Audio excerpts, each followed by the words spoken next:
Hi everybody, this is Jake, your resident content cowboy here. Yeehaw, and I'm talking more Returnal. I simply love Returnal, and I wanted to give you the latest update on the save feature, as well as some DLC rumors, but I have to be clear, there are just rumors right now. There is no confirmed DLC. However, I think it's very, very likely there will be DLC for this game, and I will tell you why. It could be free. First of all, thank you for watching. Thank you for listening. Also, shout out to the person who hates that my PlayStation is on when I record videos. It is on right now, so I'm sorry, but I feel like I stopped the game I'm playing. I have a game up right here, and I go to record a video, and it's still on. So shout out to you. Thank you to everyone else who watches, comments, likes, subscribes. It means a lot. Thank you, thank you. And thank you to everyone who pointed out my mistake in my Mass Effect video where I kept an edit in where I asked you to like and comment twice.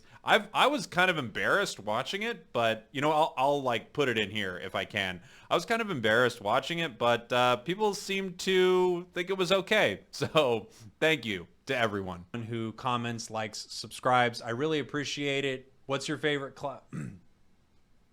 First, thank you to everyone who comments, likes, subscribes to my videos. I really, really appreciate it. We're going to head over to this article from Video Games Chronicle about the save feature. I'll talk briefly about the DLC, and let's have some fun, and let's go to that article now. All right, here we are at videogameschronicle.com. By the way, I really love videogameschronicle.com. I think they give great news, and it's a really good news site, so big shout out to them. Okay.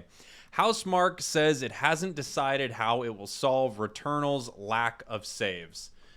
That's confusing to me, but let's read on. As a roguelike, the PS5 exclusive does not allow players to save their progress during gameplay as the risk-reward dynamic, which upon death sees players sent back to the beginning of the game with virtually none of their items, is considered a key part of the genre.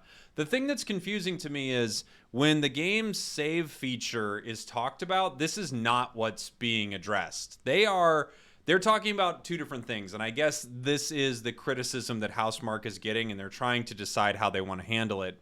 There's a save feature, almost like a traditional JRPG where you save before a boss, which I don't think is reasonable for this game, and they shouldn't think is reasonable either. That's not what happens in roguelike games.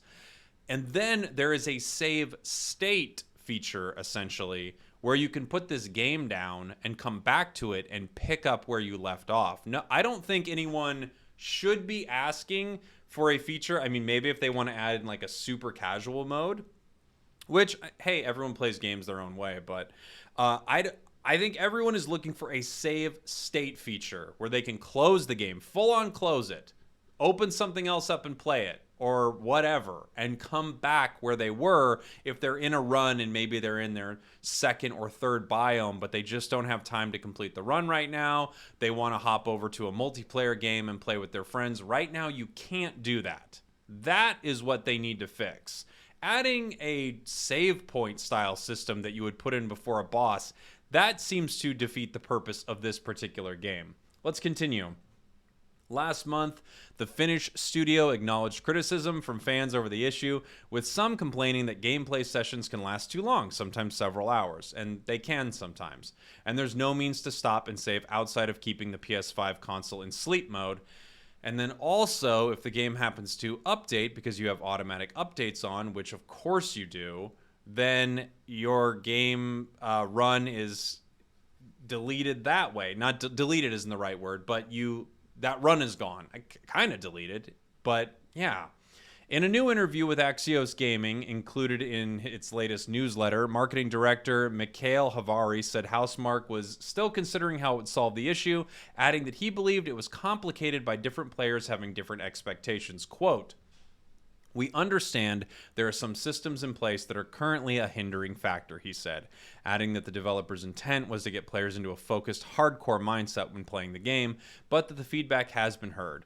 Housemarque hasn't decided what its next steps are, he added, quote, "But currently, we just don't know exactly what that is. So it's very difficult to announce anything because I think there's a lot of different people looking for different things." They also wrote in a studio note, "This month we hear the community and we love you all. Nothing to announce now, but keep playing and enjoying the challenges you can." Okay. There may be some players who want a more robust save feature like I talked about, where you are literally saving before you fight a boss in Final Fantasy VII. But that is unnecessary. I think what most people are asking for, and it's kind of weird because this is a little bit of doublespeak, not doublespeak, but I think it's almost like a straw man by the developer. I don't think there are enough people arguing for a full-on save point system. I think most everyone is just saying, I just want to be able to walk away from this game and come back where I left off. Most people are saying that. There are of course a lot of people talking about the difficulty here, but most people are just asking for the ability to turn their video game off, and when they come back, they are where they were. That's not weird. And I get that maybe that's actually a difficult feature to implement, and that's perhaps why they're talking around it. But in general, I don't know if the issue is they're hearing so many different complaints. I recognize there are different complaints, but the core criticism that you need to be able to walk away from this game and then just pick up where you left off, I think should be addressed, if they can, in a reasonable time frame.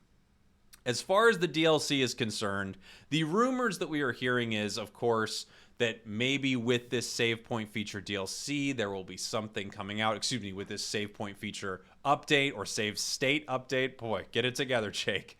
There will be some sort of DLC coming out. Some people have pointed to the fact that all of their previous games have had DLC or some sort of free update to them that expanded the content. This being a $70 title and a PlayStation exclusive game, I could see them adding content for free. So when more people are getting PS5s, they hear that Returnal is still being updated and it's still more robust than it was when it launched. So I could imagine them doing something like that. But again, right now, that is all just a rumor, and it is noticing that they have done this in the past with their games. I'm curious, what do you all think? Do you think they are going to put this save state feature in there? They've got to at least put a save state, right? Do you think they're going to add a casual mode? Do you think there will be DLC? I think there will be a save state feature and there will be DLC, possibly paid, and also, considering it's a $70 game, possibly not, so that when new players pick up a PS5, they buy Returnal. There we go. Thank you for watching. Thank you for listening. I hope you enjoyed this video. I will see you all next time.